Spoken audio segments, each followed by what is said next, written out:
व्यवहार में श्रद्धा का विषय बाहरी होगा और अनेक होगा। श्रद्धा का विषय अलग अलग है, लेकिन श्रद्धा तो आत्मा का ही गुण है। ये समझना चाहिए। इसलिए व्यवहार इसलिए हो गया कि वह केवल अब आत्मा का ही श्रद्धान नहीं कर रहा, जितनी भी जीव आदि आत्माएं हैं उन सब का श्रद्धान कर रहा है। ये भी सब जीवात्माएं हैं।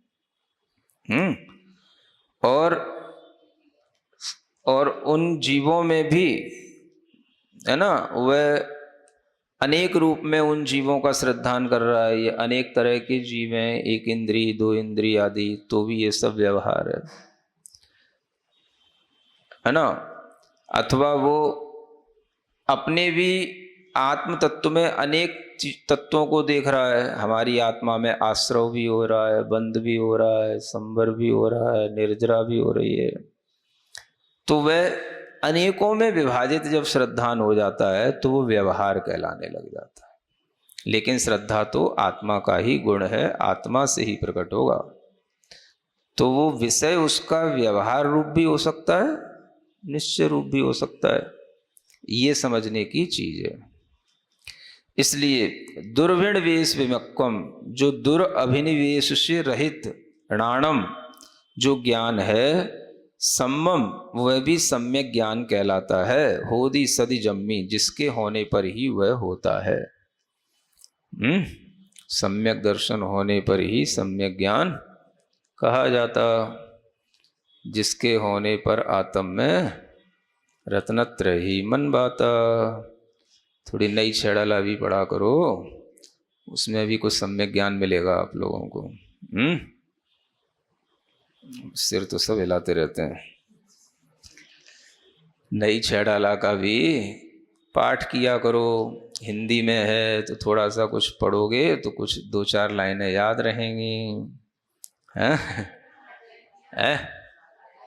स्वाध्याय तो बहुत डिटेल हो जाता है, सिर्फ पाठ करना, पढ़ना, उसको याद करना। ये दो लाइनें उसी की हैं।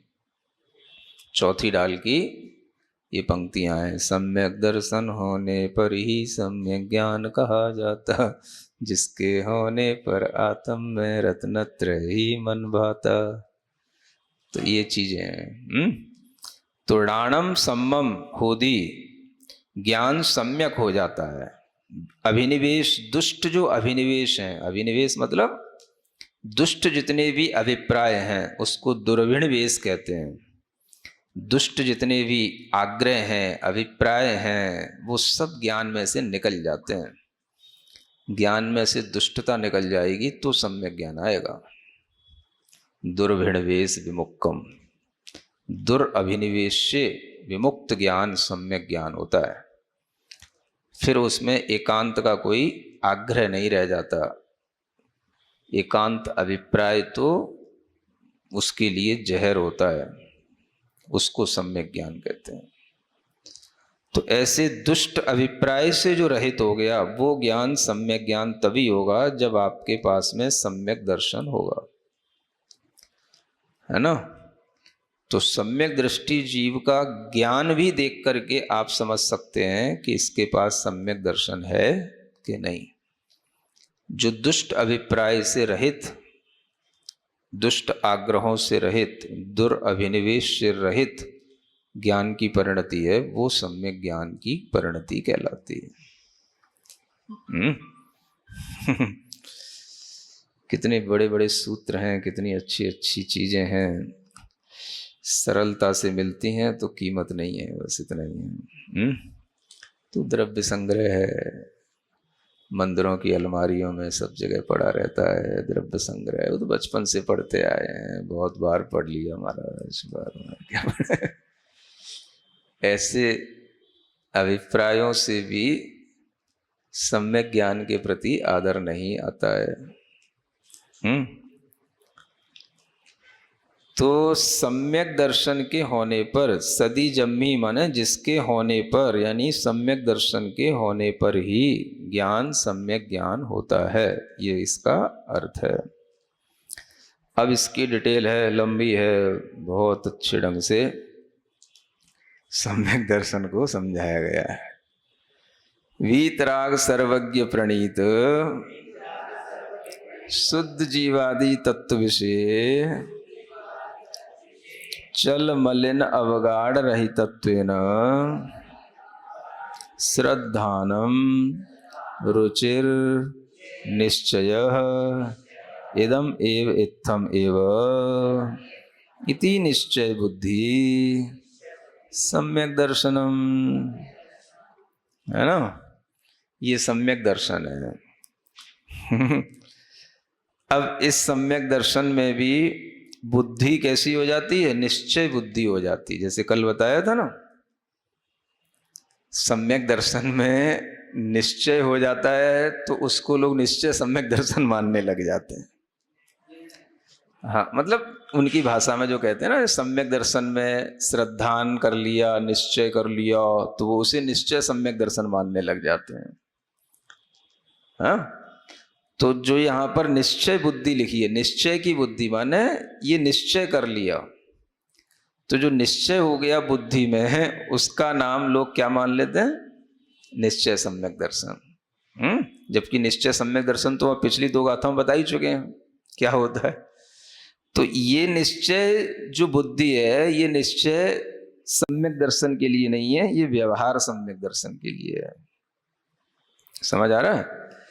किसमें निश्चय, जो निश्चय बुद्धि होती है वो क्या करती है? इदम एव इत्थम एव इति, इदम एव, हाँ, इदमेव ईदृशम एव, है ना। इत्थम ईदृशम, इस एक ही बात है। इत्थम माने भी इस प्रकार होता है और ईदृशम माने भी इस प्रकार ही होता है। इदम एव यही है, इसी प्रकार से ही है, अन्यथा नहीं है। इस तरह का जो बुद्धि में निश्चय हो गया, इसको निश्चय बुद्धि कहते हैं। तो ये किसमें निश्चय करना है? यही है, इसी प्रकार का है।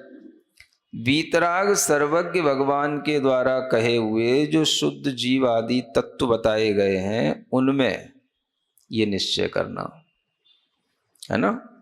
अब यहां पर केवल एक आत्मा का निश्चय नहीं है, यहां पर क्या है? शुद्ध जीवादि, शुद्ध जीव आदि, आदि माने बहुत सारी चीजें हैं, सबका निश्चय करो जो जो भगवान ने बताया। तो जो वीतराग सर्वज्ञ प्रणीत भगवान के विषय में जो भी निश्चय होगा, यह ऐसा ही है, इसी प्रकार का है, वो यहां पर आपको सम्यक दर्शन निश्चय बुद्धि के साथ में कहलाएगा। शुद्ध जीवादि तत्व, तो शुद्ध जीव को इसलिए आगे रखते हैं क्योंकि ये प्रथम है, उपादेय है। तो शुद्ध जीव के साथ में अशुद्ध जीव का भी सम्यक श्रद्धान करना है। अशुद्ध जीव भी ऐसा ही होता है, आदि में सब कुछ आ जाएगा, है ना। शुद्ध जीव के साथ में जितना भी अशुद्ध जीव है, संसारी जीव है, जो भी बताया गया है वीतराग सर्वज्ञ देव ने, वो सबका इसी तरह से श्रद्धान, रुचि बनाना, ऐसा निश्चय करना, यह ऐसा ही है, इसी प्रकार का है। और उसमें कोई भी ना चल दोष आए, ना मलिनता आए, ना अवगाढ़ दोष आए। ये 3 दोष होते हैं, चल, मलिन, अवगाढ़।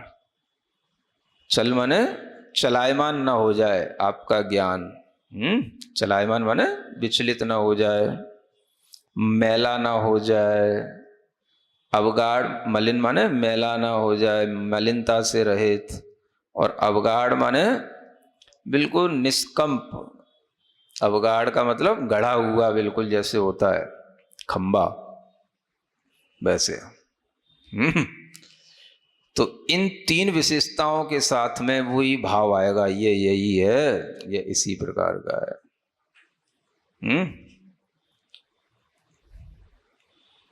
समझ में आ रहा है? इसका नाम सम्यक दर्शन है। ये यही है, इसी प्रकार का। इसके अलावा वो कुछ भी अन्यथा नहीं बोलेगा, चाहे उसकी गर्दन भी दबा दोगी तो भी कुछ नहीं बोलेगा। इसके अलावा वो अन्यथा नहीं बोलेगा कभी। समझ आ रहा? श्रद्धा की बात होती है। देशभक्ति में भी बहुत से योद्धा, बहुत से लोग इसी कारण से शहीद हो गए, अन्यथा नहीं बोलेंगे। खूब जिनको बुरी बुरी तरह से भी मारा गया, काला पानी की सजा अगर कभी देख लो तो रोंगटे खड़े हो जाएंगे। हाँ, मतलब कितनी नरक की यातना हो सकती है, बेदर्दी हो सकती है, उस सब हो जाती है।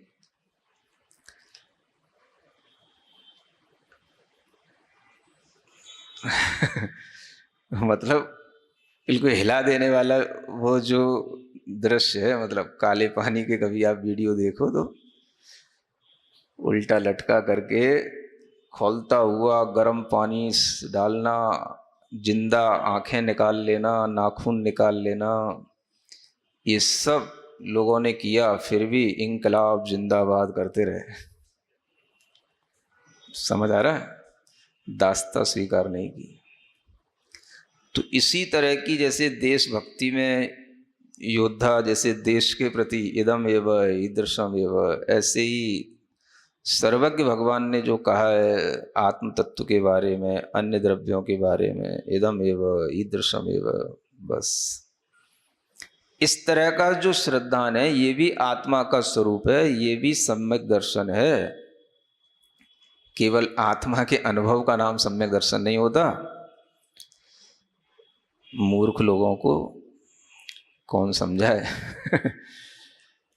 सम्यक दर्शन हो गया तो कौन सा अनुभव हो गया? ये मूर्खता की बातें है ना, दुनिया में चलती रहती हैं। केवल इतना श्रद्धान करना, जो वीतराग भगवान ने कहा है, सर्वज्ञ ने कहा है, वो अन्यथा नहीं है। इसका नाम सम्यक दर्शन है। पहले इतना ही तो कर लो।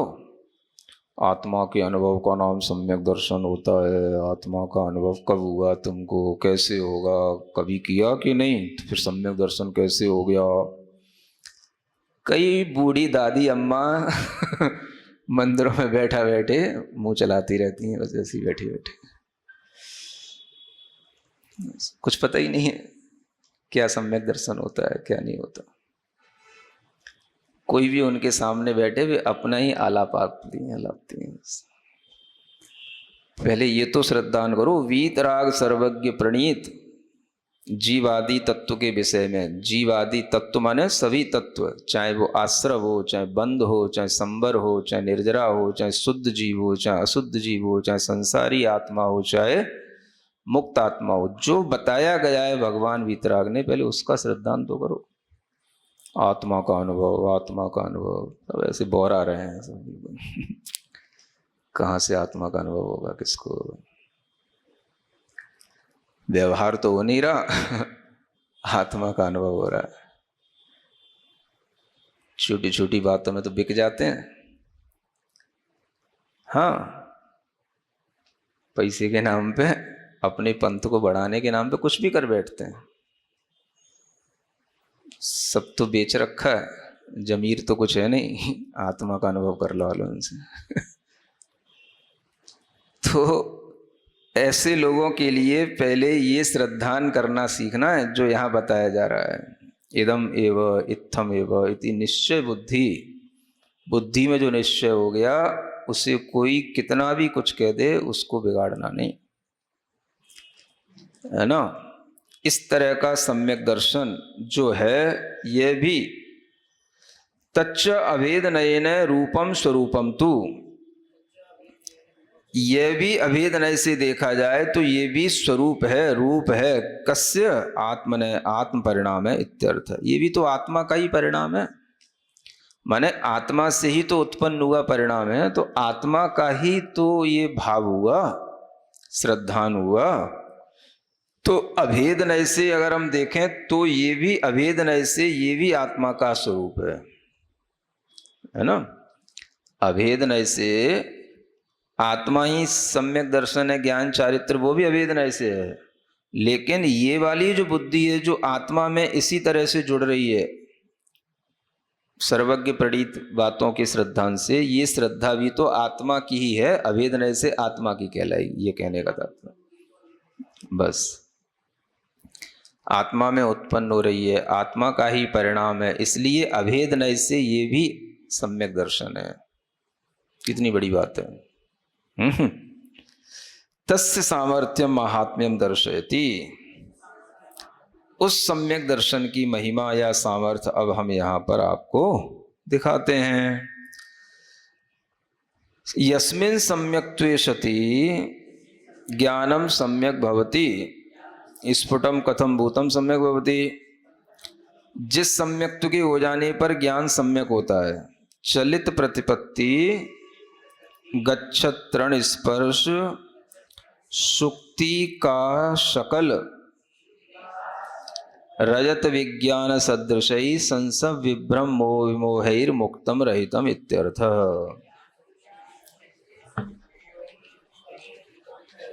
हाँ, ये तो इसमें एक अलग से भी तो आ रही है गाथा आगे, संशय विभ्रम मोह त्याग, वही है इसकी लाइन।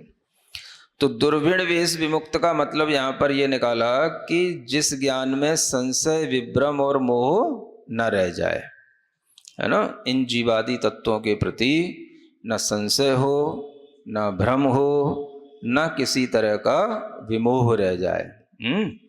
तो उसको आगे और आगे की गाथा में समझाया जाएगा, और ये उसी की 3 परिभाषाओं को यहाँ एक साथ इस लाइन में लिख दिया है। संशय किसे कहते हैं? चलत प्रतिपत्ति, है ना, चलित प्रतिपत्ति, चलायमान जो प्रतिपत्ति होती है, भाई ये ऐसा है कि ऐसा है, जैसे ये मन में विचार आया तो चलित हो गया, चलायमान हो गया। ये ऐसा सही है कि नहीं है, बस इतना विचार आया तो विचलित हो गया वो। इसको क्या बोलते हैं? चलित प्रतिपत्ति। जब तक चल रहा था और एकदम से उसके मन में आया ये सही है कि नहीं, ये सही चल रहा है कि नहीं, ये सही समझाया जा रहा है कि नहीं। तो बस ये जो चलित प्रतिपत्ति, इसी का नाम संशय हो गया, और संशय हो गया तो ये सम्यक ज्ञान नहीं रहा। इतना अटूट श्रद्धान का नाम सम्यक दर्शन होता है? हाँ, वो निसंकित वगैरह तो फिर इसी के ही सब रूप हैं, चाहे निसंकित कह लो, चाहे संशय आदि से रहित ज्ञान कह लो, एक ही बात है। लेकिन सम्यक दर्शन में भी इस तरह का अचलित वृत्ति होती है, ये बताया जा रहा है, संशय नहीं होना।